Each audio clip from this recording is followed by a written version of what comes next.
I had everything the world measures success, and yet there was a different line, one that looked like this. My heart was breaking for an industry that I thought would carry me and my family for a lifetime, and I wanted out.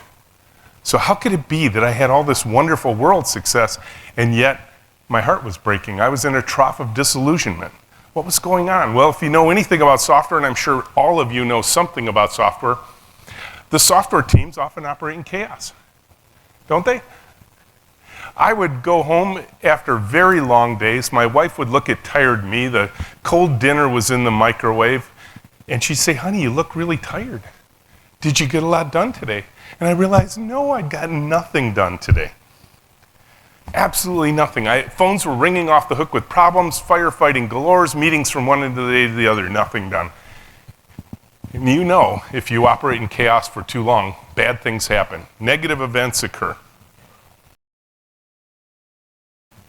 And so my journey out led me to authors and books, but not books on technology. Quite frankly, this was not a technology issue. This was a human issue. How do we organize the people more effectively? So the books I was drawn to back in those days were Tom Peters' book, In Search of Excellence, Peter Drucker's books on management, Peter Senge's book, The Fifth Discipline, on the art and practice of building a learning organization.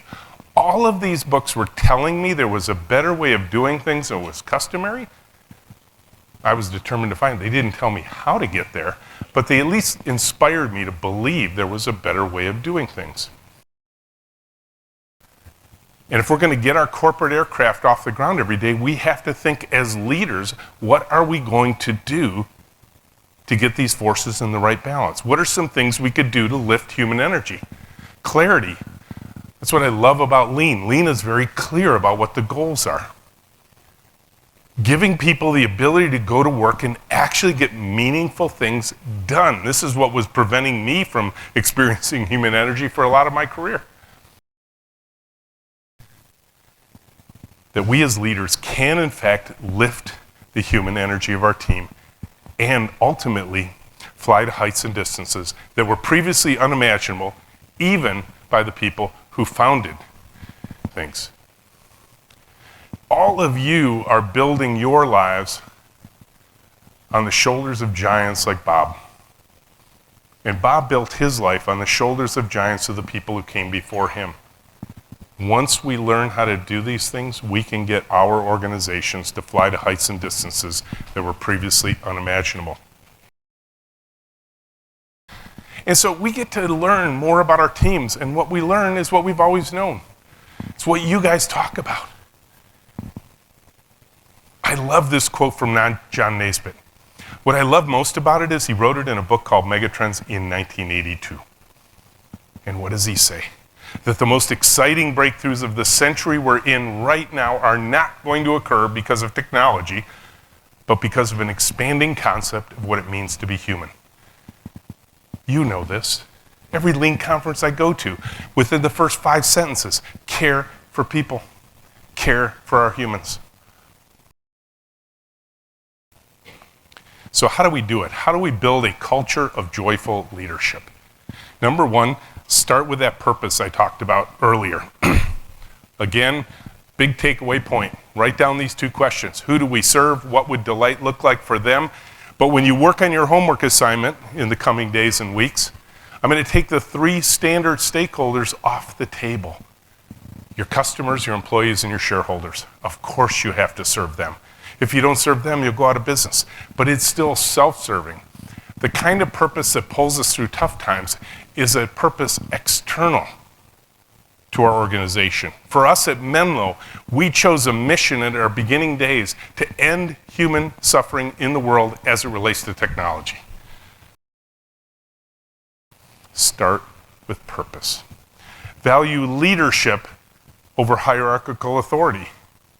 I'm not saying bosses are bad and leaders are good, but leadership can occur anywhere inside of an organization. You don't need a title, you don't need a promotion, you don't need a corner office in order to lead.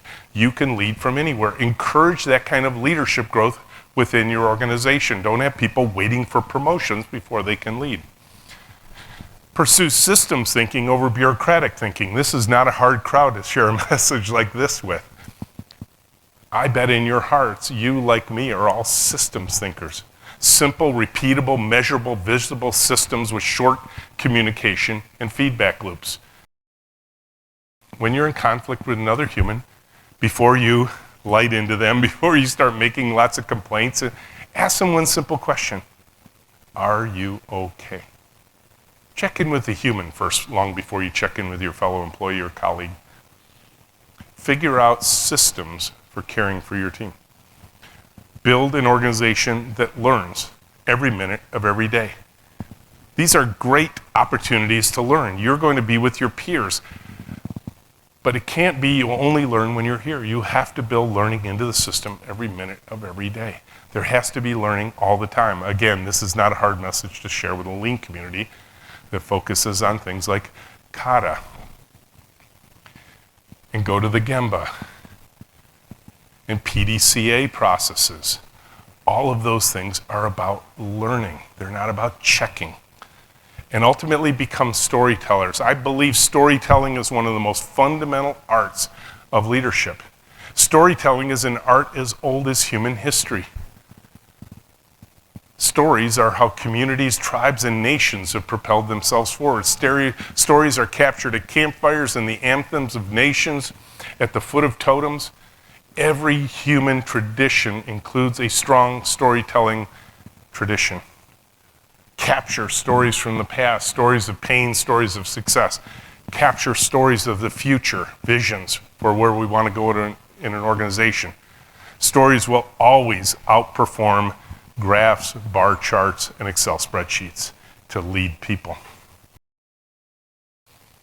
And yes, I get it. There are places for CEOs and co-founders of companies and entrepreneurs and presidents of nations to get us from where we are to where we want to go. There are unique places for the top leaders in organizations that can cast a vision as strong as go to the moon and get safely back. But that's not what I'm here to share with you today. I want to share a different kind of story. You can start where you are. You don't have to change the world. You just have to change your world. You can become an infectious agent inside of your organization. No, not that kind of infectious agent. Wear a mask for that. I'm talking about heart. Beaming that energy out from your heart into the people around you. First, start with you. Start where you are. Start where you are. And you can begin to change the world like Bob did. You can begin to change the world simply by how you behave. You can affect the world just simply by how your team is interacting with one another, how your team is interacting with your external stakeholders, whether they're inside your organization or whether they're outside in the world. You can become the change you want to see in the world. And then one day, you can be standing at this podium like Bob did, getting a Lifetime Achievement Award for the things you did to change the world in dramatic ways. And even if you don't get an award, you will know in your heart you made those kind of changes in the world, and that will just feel good. Again, I want to bring you to a thought of leading a non-conforming, courageous journey to joy. Thank you very much.